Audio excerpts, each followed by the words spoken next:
Taoiseach, when Leo Varadkar was in Boston, he said that the US and Ireland must dedicate themselves to peace in Gaza.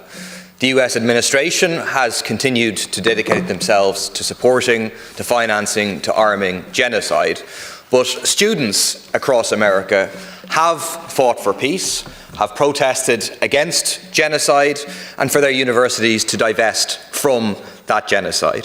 Students at Columbia, for example, have occupied the administration building, have renamed it in honour of Hind Rajab, a frightened 6-year-old girl in Gaza who was killed while she hid alone in her car along with the paramedics who went to rescue her. Many other university students have done the same. But what has happened now is that the state has cracked down with incredible brutality on peaceful protesting students, as well as smearing them as anti-Semitic. The NYPD has invaded Columbia University.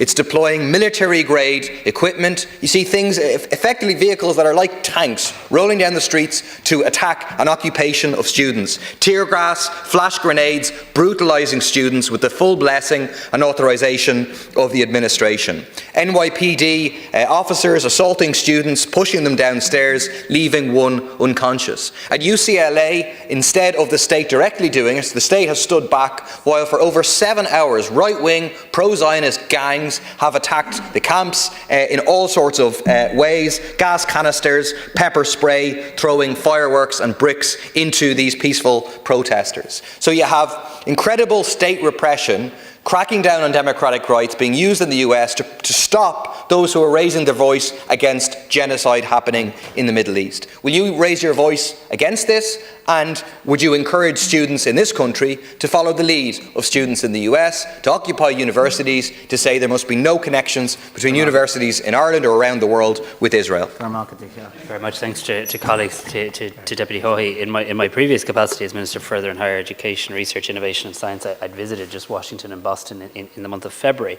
and took the opportunity there to see firsthand the strength and vitality of our relationship, including our very strong and expanding education, research and innovation partnerships. Had a number of engagements in Capitol Hill and with the Biden administration.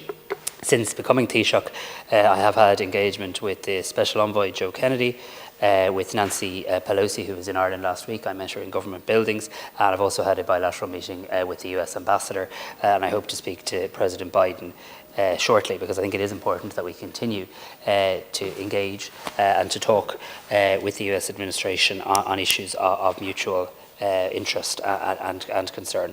Look, I always think it's very important that in any relationship between two friends you can be honest. And in all my engagements with the US administration now and into the future, I'll continue to articulate very clearly the Irish position in relation to the need for a cessation of violence, the need for humanitarian aid not just to flow but to be unimpeded in terms of its access, and the need for a two-state solution. And I welcome the fact that when my predecessor visited Washington and in the Oval Office and articulated his view on the need for a ceasefire, the US President said he agreed. And I do note that there's a lot of diplomatic activity to which the American administration, including Secretary of State Blinken, is playing a very important and crucial role in. Our position is extremely clear. We intend to recognise the state of Palestine. We want to see an immediate ceasefire. We want to see the humanitarian aid in and unimpeded, and we're very clear in relation to the need for a two-state solution. There's different views, and some members of this House, including Deputy Boyd Barrett, had a view. I think it's always very important to turn up, and I think the relationship between Ireland and the United States is one of the most important relationships that we have, and it's one that I very much value. Very much value as well. In relation to Deputy Murphy's comments in relation to protest, I think peaceful protest has an important role to play, and I think students have engaged in peaceful protest on many occasions. I'm not going to comment on the actions or inactions of other countries in relation to how they engage with protests, but here in Ireland, I know students have always been willing to articulate their views on important issues and stood up for humanitarian issues, and I expect that will continue. But obviously, all protest needs to be within the confines of the law and should always be peaceful.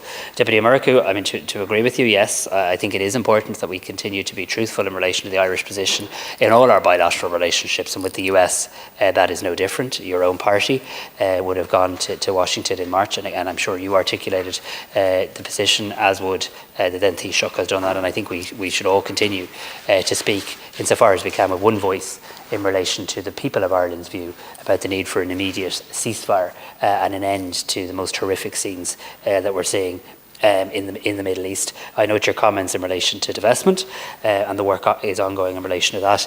On the state of Palestine, as you know, I hosted the Spanish Prime Minister in government buildings. I also would have spoken with him again at the European Council, would have engaged with a number of other European counterparts. Spain intends to recognise the State of Palestine. Ireland intends to recognise the State of Palestine. We're seeing if there's a relatively small number of other countries that might be willing to do so at the same time. But Ireland won't be waiting around forever either, because I do think it's important that this country does recognise the State of Palestine, and I'd hope to be in a position to update this House in the next few weeks in relation to that.